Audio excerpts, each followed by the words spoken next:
to work every day. I haven't asked a question yet. And you're excited about multitasking. No, you see, when I was a kid, I realized you should not be excited about multitasking. All right? You can do it all, you just can't do it all at once. But I always had that passion. I wanted to do it all. So I had this bright idea at 16 to take the GED and go out west and start living my life, right? Life was supposed to be an adventure. Just do it. This begins my 10-year adventure of doing things in the wrong order.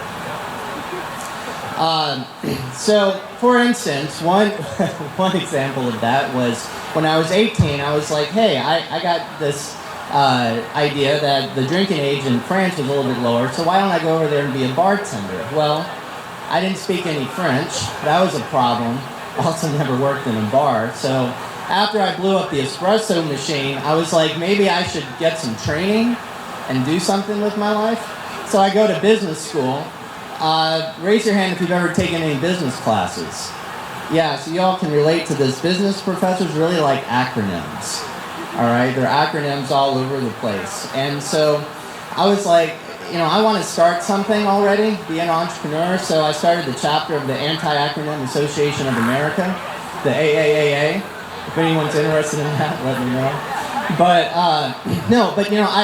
After that, I wanted to do something more, right? Like I was passionate about launching a business, and so technology back in those days was really sexy at the time.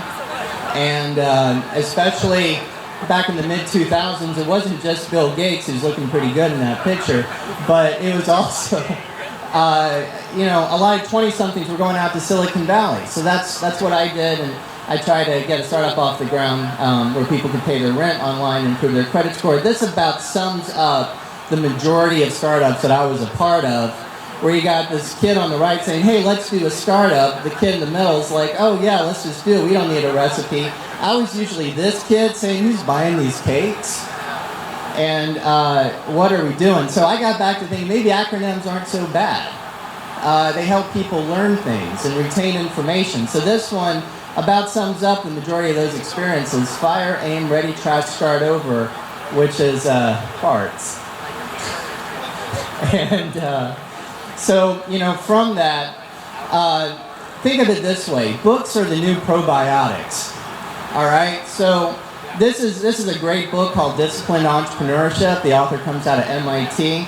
And he lays out 24 steps to doing a successful startup. Highly recommended. That's a lot like, good bacteria in your gut, allowing things to pass through.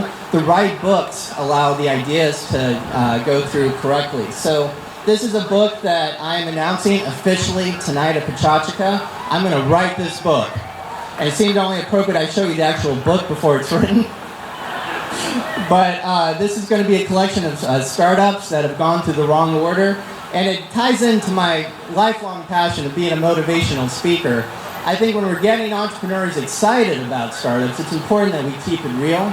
But that also, it's important that, we keep people motivated. Like, it is possible to be successful just as long as you go in the right order. So let's get to some more acronyms. One of the things that we shouldn't fear is failure, right? What is failure? Fart and inquire later, utilizing realistic expectations.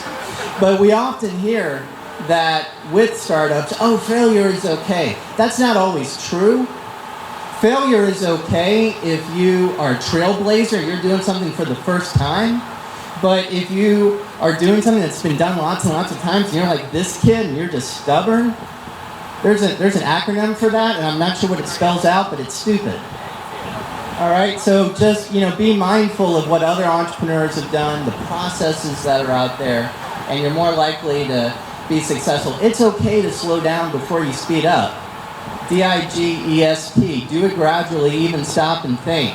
How many of us have done steps 5, 6, and 4 before 1, 2, and 3? All right, now if we had just given it a second, we could have realized, hey, maybe I should have hit the rewind button and gone in the right order and things would have been a little successful. It's a lot like chewing food. When you chew food, and most Americans don't, we just inhale. If you chew at least 17 times, you break down the enzymes, you process the food better. Same is true with ideas. Just give it a second and take them through the right process and you're more likely to be successful. So what does success stand for? Successfully understanding customers can ensure sweet success. If anyone has better ideas of what success can stand for, let me know. Said success 2 times. But the idea there is to listen to customers. You know, get out of your head. A vision is not a fact. You know, ask people, hey, tell me your problems. And I don't know, how much money do you have to spend? That's a good thing, because that keeps the business moving forward. But it's important to do market research. That doesn't have to take a lot of money, but just going out and developing relationships and figuring out what the market can bear is the first step. So my name's Alex Lavidge. I moved back to Silicon Valley in 2008. I started this group in my hometown of Knoxville. Chattanooga feels like home, so I call Chattanooga home now. But this was a group called Knoxville Overground, a little bit like CoLab. We did 144 events in the first year and launched the first entrepreneurial community center.